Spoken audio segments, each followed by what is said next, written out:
Now, when you were in San Francisco, isn't that where you kind of volunteered to go on the next sub, or was that in Hawaii? No, that's what I did. Our crew, squadron that I was attached to, Squadron 12, they had these HOR diesel engines, and the engines were good for surface craft, but they were terrible for submarines.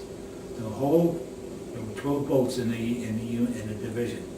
We all went back to the States, changed the engine, but then when we went back out into the fracas, shall we say. But I was in before I was in Pearl Harbor, the relief crew. I wasn't picked for anything. You know, when the submarines come in off of patrol, they go to 2 weeks R&R, and then usually what happens, because they have been building all these new submarines, they need people to man them. So what they would try to do when they come in off of patrol, they had maybe 15 to 20 guys. They would pull out of that crew, send them back to New London or Mare Island or Manitowoc or Portsmouth. Those are where submarines were being made. And they built a crew around these fellows that had been out there before, you know. So our crew, I got on the Muskallunge. She was the last one in to get the Indians done. And I knew they were leaving, and I knew of quite a few of the guys anyway. And I said, I'm not going to ride that tender. I want to get in. I wasn't a hero, but I just wanted to get on a submarine. That's what I wanted. And I went to the chief, the executive officer, and I said, my name is Weisgerber. They told me who I was and blah, blah, blah, blah. And I said, I'd like to be a member of your crew. You mean you want to come on with us? I said, yes, I'd like to go. I know quite a few of the crew anyway. Okay, so that's how we got on. So you took the sub from San Francisco to Hawaii? And what? You took the submarine from San Francisco to Hawaii, Yeah. When I think another boat, when the two of us were going out together, we used to going on the way to Pearl Harbor, we do lessons out there. The one submarine would go full speed, get over the horizon, then submerge, and then do what they call a dry run on us. Then we'd go down, out, and do the same thing on them. And they knew, we knew where they were in the water eventually, because they stick their periscope, their eyes up above, so we knew that they were there. Not somebody we didn't want, you know.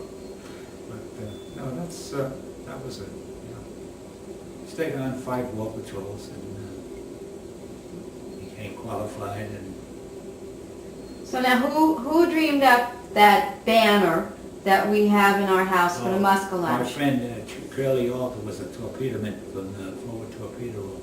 He lived in Stamford, Connecticut, and he and I became very good friends.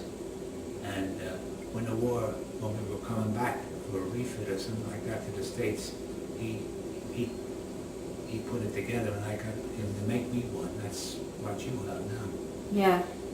So getting back to when you were on the sub, do you remember when you took your first patrol, and what were your impressions of that at the time, the first time encountering the Japanese, if you did, on that patrol? The thing is, when you were first on, you're so new, even though you're supposed to be no submarine, it takes you, what I'm saying, when you go on board and you're not qualified, they qualify you.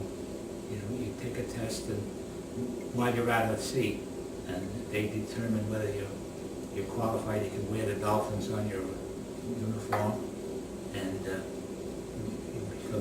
as we call them, submariners. Most people call them submariners, but I think you get any of these all sorts of submariners.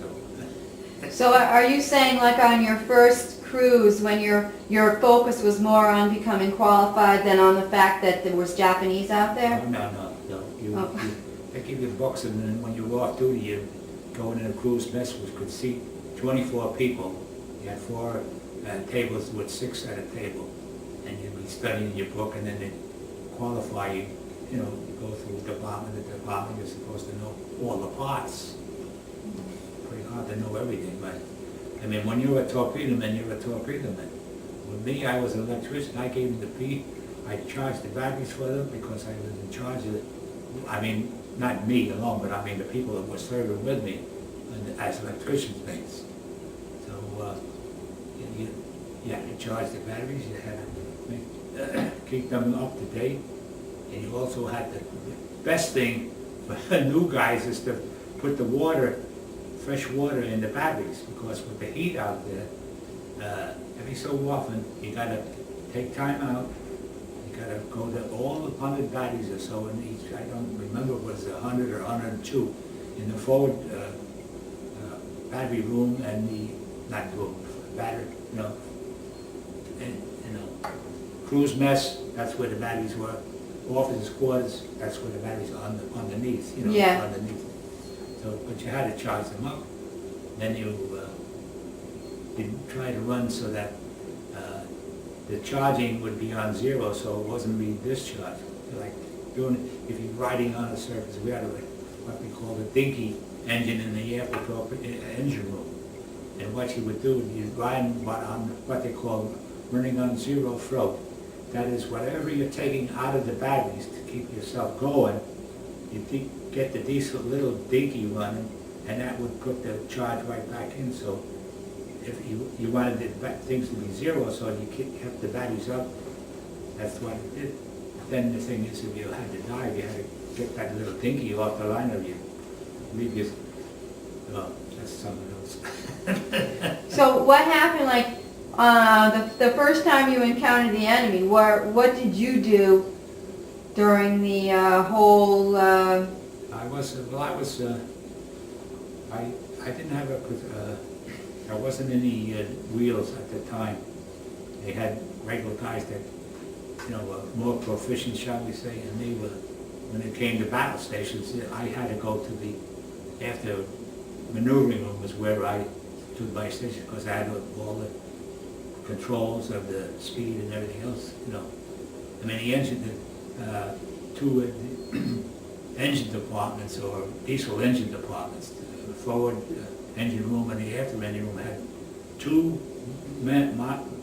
large-sized diesel engines, and hook was generators, and from those generators you went to the reduction gear, and then the rest of it was into two twin engines on each shaft. You know what I mean? You got propeller shaft. propeller shaft. Yeah. Right. So that's where I was to my watch. I was there to keep records and so forth. And eventually they broke me in as to running the speed of the, going from batteries to diesel, from diesel to batteries.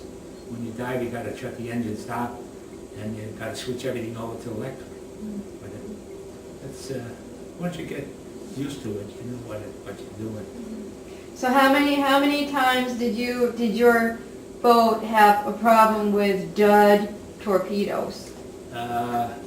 Before I got on, Oh, it was that they had their problems. The guys used to tell us about, when they went out on patrol, then they brought out electric fish, which was full of batteries, and those were good in a sense. They didn't leave any wake. You take the airfish, once she fires from away, she's leaving a wake. And if those guys that you're firing at can see it, they may be able to get out of their way, or, But the electric torpedoes were good, those are the improvements they made.